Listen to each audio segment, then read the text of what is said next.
Ako si Sara Duterte.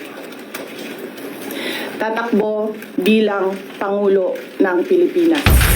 Shukran. Ang dami niyang mga plano pero ang dami rin niyang mga invader. Stress siya, stress na stress. Kaya parang feeling niya gusto niya kumawala sa earth at pumunta sa ibang lugar. Si Sara Duterte po ay may sarili siyang paninindigan.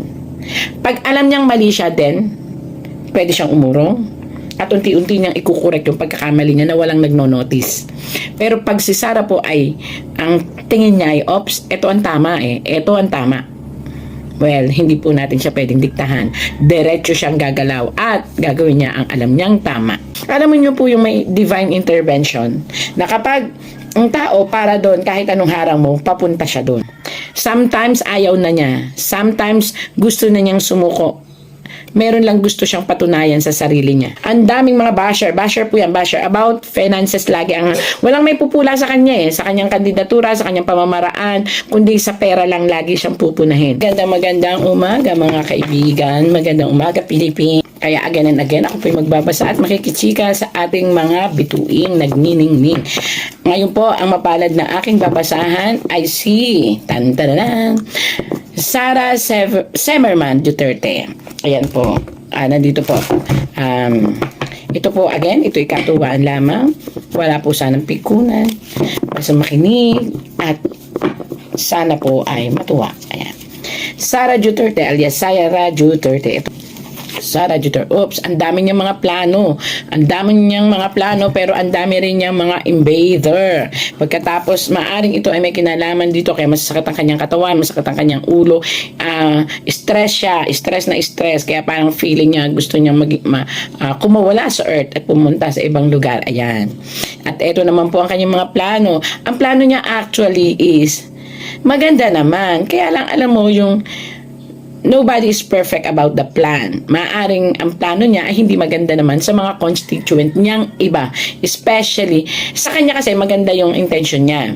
Pero hindi nga, we cannot please anybody. So, ang dami po niyang mga, ang dami niyang dapat paliwanagan, ang dami niyang dapat i-explain. Tapos, yung mga tao, nandun lang,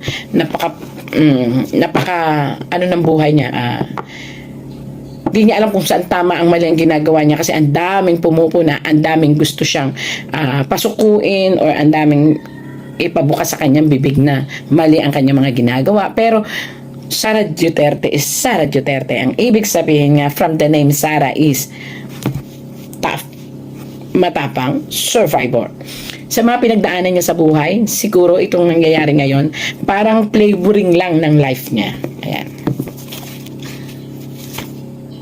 Oh, Sara Duterte born to be a person with a golden spoon sa mouth niya. So, hindi natin siya po pwedeng i-command ng kung ano ang gusto natin. Sara have his own way, her own way. Kung paano patatakbuhin at isi-share ang kanyang galing sa mga tao. Yun ang hindi nakita ng mga tao kasi mabait, masunurin sa mga tao, pero nag-iisip. Kaya pag alam niyang ops, hindi ito para sa ikabubuti ng paligid. Hindi ako makasara, binabasa ko lang yung Duterte. Hindi ako any politiko, hindi ako. Kasi gusto ko, mabuhay lang ako ng normal, maging maayos. So wala akong kinakampiang politiko. Ito lang ang sinasabi ko kung anong sinasabi ng tarot. Si Sara Duterte po ay may sarili siyang paninindigan. Pag alam niyang mali siya din, pwede siyang umurong. At unti-unti niyang ikukorek yung pagkakamali niya na walang nagno-notice. Pero pag si Sara po ay, ang tingin niya ay, ops, ito ang tama ito ang tama. Well, hindi po natin siya pwedeng diktahan. Diretso siyang gagalaw at gagawin niya ang alam niyang tama. Ayan. Ganun siya. Hindi naman siya spoiled brat, pero ganun po siya para siyang isang babaeng nasa katawan ng isang lalaki na nagtatago sa katawan ng isang babae. Pero naman siya po tomboy or T-bird. Ganyan, ganun ang karakter niya. Ay nako, napakaraming tao ang naghahangad na ang kanyang kasayahan. Ito masaya po siya at saka open siya sa lahat ng bagay. Maging open din siya sa feelings. Ay naghahangad sila na tarangkahan. Ibig sabihin tarangkahan ops, hanggang dyan lang ang iyong saya. Hindi ka po pwedeng mas sumaya pa. Hindi ka po pwedeng mas maging matayog pa ang pangarap mo. Kung Vice President ka ngayon, ops, dyan ka lang. Hindi ka namin papayagang mas umangat pa. Pero alam mo nyo po yung may divine intervention na kapag ang tao para doon, kahit anong harang mo, papunta siya doon. So darating ang time, magkakaroon lang siya ng napakaraming problema and basher and everything, pero darating po ang time, maaaring siya po ang susunod sa yabag ng kanyang ama. Napaka-strong will po niya. Yan po yun eh. Hinahanap lang po niya ngayon ang solusyon kung paano ipaliliwanag sa tao kung ano talaga ang gusto niyang mangyari. Kasi nga po, yun nga, sinasabi ko sa inyo, ang daming ops, wag yan. Ops, ganito. Ops, mali yan. Marami po siyang napapansin na ngayon, kaya parang naguguluhan lang siya. Pero once na tumayo siya at once na in-start niya, wala. Talagang lahat ng nagbabash sa kanya is titikip din. Kasi nga, meron siyang warrior life, past life. Siya'y palaban. Isa siyang lumalaban sa kung ano yung tingin niyang tama. Ayan. Maganda siyang mamumuno. I mean again and again, hindi po ako maka Sara Duterte. Masasabi ko lang po na binabasa ko ang tarot, maganda po siyang maging pinuno na kahit mismo sarili niyang kapatid ay lalabanan niya kapag alam niyang mali. Ayan. Ayan. Marami ang humahanga sa kanya sa ibang bayan, ibang bansa po ito. Marami ang humahanga pero ayaw naman siyang hayaan ng mga tao na maging popular. Hindi ko alam kung sino yung mga tao niya, pero dalawang tao po yan. Pero sa ngayon po kasi hawak niya ang popularidad kahit pa ho ito ay negative. Ayan. Sara Duterte suffering from depression to na nagli-lead into acidity and acid reaction siya ng parang something ito sa sikmura. So, kinakailangan niya mag-ingat pa rin dahil tao pa rin siya at human body siya. Kahit ang past life niya siya isang warrior, ito ay hindi po pwedeng hindi maapektuhan kasi nga siya ay tao pa rin. Ayan. Wow. 1, 2, 3. 3 malalaking proyekto ang balak niya. Hindi ko alam, napakalalaki. Pero, I doubt it. Hindi po matutuloy yung 3 malalaking proyekto ating Sara Duterte. 2, pero mayroon naman pong ipapalit siyang proyekto na 2 naman po yun. Kumbaga yung 3 ikinompress niya, 2 ang parating na proyekto niya na yun ang ipupurso niya na matutuloy. Pero yung mga past na project niya na 3, hindi ko alam kung ano yun, which ang daming mga basher at ang daming mga nakikialam, yun ang magkakagulo. Yun ang parang mahihirapan ituloy at magkakagulo at doon siya mako-question. Ito yung dati pa siguro niya itong naging plano noon. Yan ang tutulig sa end. Kaya kung ako sa kanya, ang sabi na, Baraha, change the plan. Wow. Aiming a new life, magiging makulay ulit. May ang ibig sabihin po nito ay isang ibabash na naman siya. Hindi ko alam kung ano ibabash sa kanya, pero ito ay about naman sa sa father niya, which hindi na dapat idikit sa kanya, pero since she is a Duterte, ang mga haters ni father niya, maaaring isa sa mga maggagawa ng paraan para siya ay umalis sa pwesto. Yan. But still, matigas nga ang ulo ng ating Vice President. Ang kanyang katigasan ng ulo ay nagre-react sa kanyang personalidad. Hindi. Lalaban siya kasi alam niya na tama ang mga naging desisyon niya. Kung meron mang mali, talagang aaminin niya. Ganon ang kanyang karakter. Ang galing ha. Hindi ako pero she is born to be a politician. Even she don't want. Siya ay talagang isang politiko kahit ayaw niya. At ang kanyang kapalaran ay mas yayabong pa. Hahawak din siya ng isang posisyon sa isang, if ever hindi siya magiging presidente o hindi siya magpipresidente o hindi siya pupunta sa politika, darating ang times na hahawak siya ng malaking posisyon kung sakaling papasok siya sa kumpanya. Kung sakali namang magkakaroon siya ng isang negosyo, magiging top siya. So talagang yun ang kapalaran ng ating Vice President. So let it be. Marami man daw struggle is coming into a success one pa rin siya. May mga tao talagang ganun. But, look at this one. Sometimes ayaw na niya. Sometimes gusto na niyang sumuko. Meron lang gusto siyang patunayan sa sarili niya. Kasi parang itong hamon ng tatay at anak eh. Kaya mo ba? Which parang may gusto siyang patunayan na kaya ko to. Pero, sorry to say po, Ma'am Sara Duterte, minsan talagang ayaw mo na. You just want to sit back. And you just want to think na sana hindi na lang. Sana at puro negative yun. Pero, at the end of the day, bigla na naman papasok ang tunay na Sara Duterte na matigas. Hindi ako papayag. Ito ko, ipaliliwanag ko. Ganito ako. Ito ang gusto kong mangyari. Maganda ang point of view ko. Although maraming mga negative, ayaw niya ng negative. Pero, lalabas siya ng kwarto, ayos na ayos, nakangiti. Pero in the heart, tatayo siya. Ganon ka-strong ang personality ng ating Vice President. So, yung mga ganyan is categorized as a warrior. Sa ngayon kasi, kinakailangan, Ma'am Sara, kung ito pa po inyong naririnig, you have to check for the health of your mother. I-check nyo po, I don't know kung bakit po ito dumating, something negative sa katawan po niya na nagpuposes. I mean, kung naniniwala kayo sa mga black magic, there is something in the body of your mom. The black magic pero yun po ay cards lang. So, wow! Your father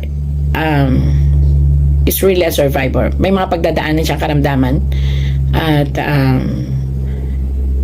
kinakailangan lang talagang para siyang may power eh, alam mo yun, makainom lang ng water parang mabubuhay ulit, parang gano'n.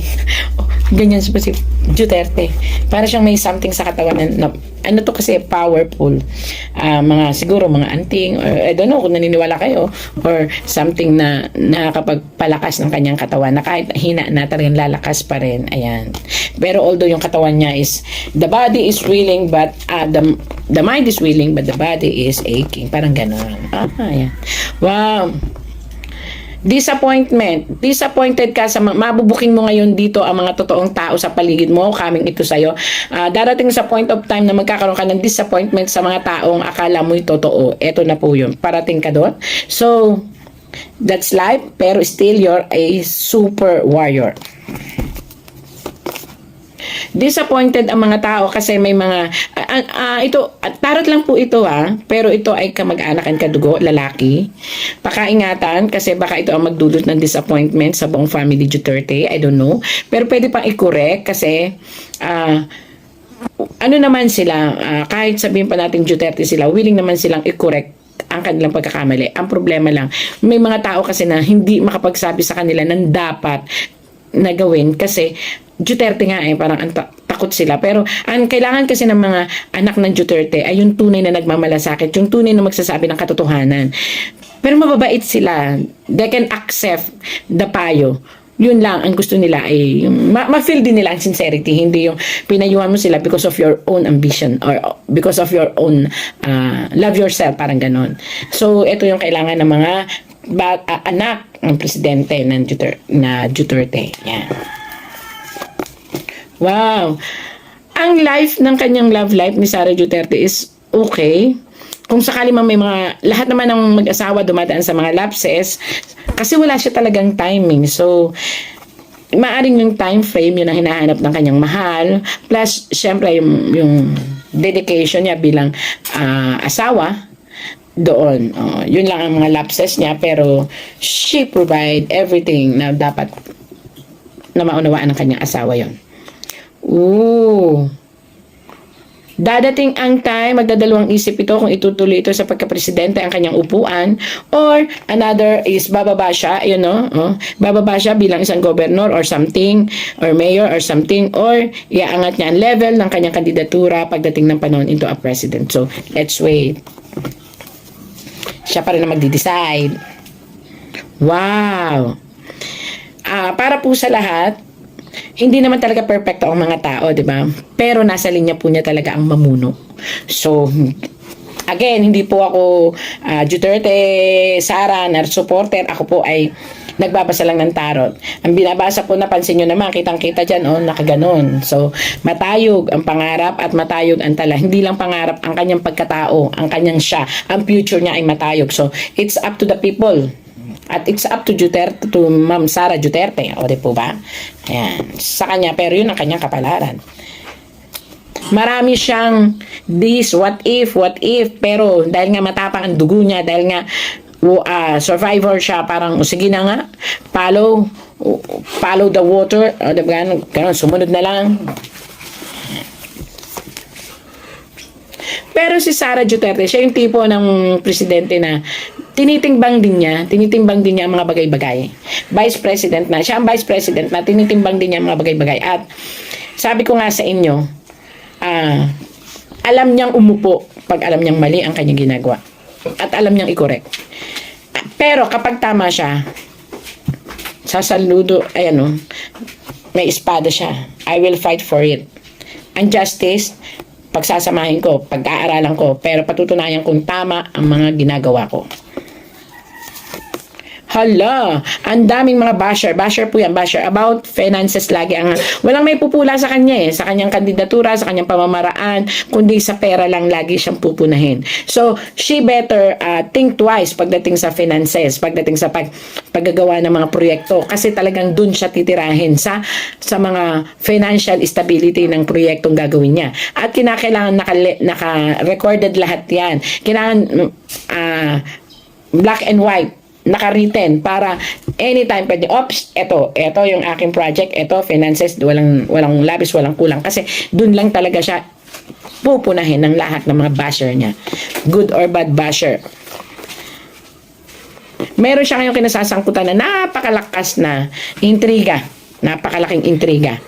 Ito ay about, may kinalaman din dito ang mga kasama niya sa paligid. So, mag-watch out siya. Maaring siya hindi ganun, pero nasa paligid niya ang nagkakamali. Although, pagkakamali na wala kasi tayong perfectong panahon, pagkakataon pagdating sa politika. Lahat ay laging sisilipin. Maliit lang na pagkakamali, palalakahin yan. Kaya, well, good to say, kawawa rin ang mga politician natin. So, eto, kinakailangan mong pag-aralan ang lahat ng galaw ng iyong mga nasa paligid. Baka ikaw ang maipit. So, sorry to say, tapos na po ang atin about Sara Duterte, Vice President, Ma'am Sara Duterte. Hindi, again and again, it's just for entertainment use. So, yung mga anti-Sara, wag naman po ako i-bash. I just read it. Yung mga makasara, well, good and clap. Thank you again. Kinakailangan talaga po pag ganito, maganda ang morning, isabay ang positive outlook sa buhay. Anong nangyari sa flood control corruption investigation na pinamis sa atin ni BBM noon? Walang nangyari. Dahil nung si Senator Marcoleta ay nagsimula na naman na hearing ng mga testigo ni Saldico na nagdala, sabi nila, ng mga mali-maletang pera hanggang sa bahay ni BBM. Hindi lamang kay Speaker Martin Romualdez at pati daw, sinabi nila sa hearing, nagdala rin sila ng mga maleta sa kay Congressman Sandro Marcos dun sa Ilocos Norte. Nung binuksan uli ang hearing ng Blue Ribbon, ano ang ginawa ni BBM at ang kanyang mga kaalyado? Siyempre, sa Senado, kaalyado niya yun, yung bagong majority ngayon. Anong ginawa nila?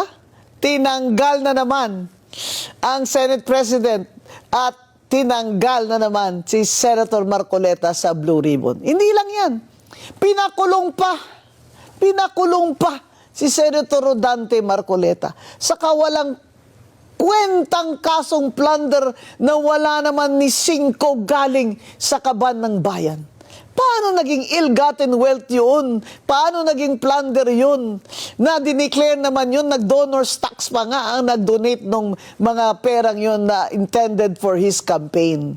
Nasaan ang rule of law sa Pilipinas? Nasaan ang ease of doing business na itong korupsyon ay nagsisira sa confidence ng mga negosyante at mga investor? Ang mga natutunghayan natin ngayon ay dapat ikabahala ng bawat Pilipinong naniniwala sa demokrasya, anuman ang kanilang paniniwala o kulay sa politika. Nakikita natin kung paano ginagamit ang mga institusyon ng gobyerno at ang pera ng taong bayan laban sa anumang oposisyon. Sa halip na tutukan ang mga tunay na suliraning kinakaharap ng ating mga kababayan, ginagamit ang kapangyarihan upang patahimikin ang mga boses ng mga hindi sumasang-ayon. A democracy cannot survive when those in power see every critic as an enemy and every opposing voice as a threat. I have always believed that the independence of our institutions must be protected. This includes not only the Senate and the House of Representatives as institutions, but every senator and member of the House must be free to perform his or her constitutional duty according to conscience, free from threats, pressure, or any form of intimidation. Good governance does not require the elimination of opposition. Democracy works best when there is a healthy opposition that is free to question. A government that fears dissent is not demonstrating strength. It is revealing insecurity. And that insecurity is reflected in the direction our country is taking today. The current state of our nation reveals three disturbing realities. First, the effort to divert attention from legitimate questions surrounding the flood control controversy. Second, the willingness to disregard constitutional safeguards in pursuit of a politically motivated impeachment. And third, the relentless pursuit of greater political power under the guise of charter change. These are the symptoms of a government that has become more preoccupied with protecting power than serving the people. The Filipino people deserve a government focused on solving problems, not silencing critics, on strengthening institutions, not bending them to political ends, and on serving the nation, not perpetuating power. Democracy is not weakened by dissent. Democracy is weakened when those in power become afraid of it.